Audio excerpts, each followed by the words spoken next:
Au sommaire, le bureau de la Banque mondiale en République démocratique du Congo a tenu ce jeudi à Kinshasa un café de presse consacré à ses principales interventions dans le pays.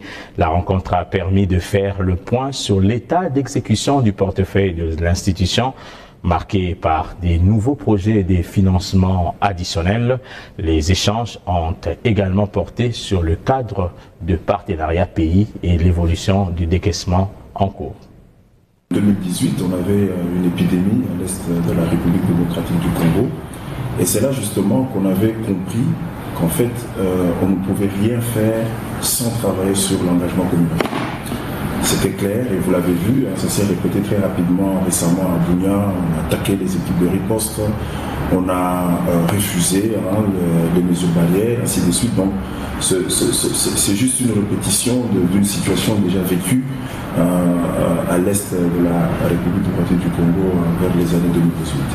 Et donc, il faut que vous vous assuriez que pour nous, le pilier engagement communautaire est très essentiel. Et sur la partie Nord Kivu et Sud Kivu, ce sont des points qui sont occupés. Et à ce titre-là, les interventions qui sont menées se font principalement à travers des ONG, mais aussi à travers les agences des Nations Unies, avec lesquelles nous travaillons d'une certaine façon pour assurer que s'il y a des interventions importantes, cruciales à mener dans cette partie du pays, qu'on le fasse. Mais de manière directe, nous sommes une organisation d'appui au gouvernement. C'est tout à fait normal qu'on ne peut pas appuyer, n'est-ce pas, le gouvernement à travers une frange rebelle.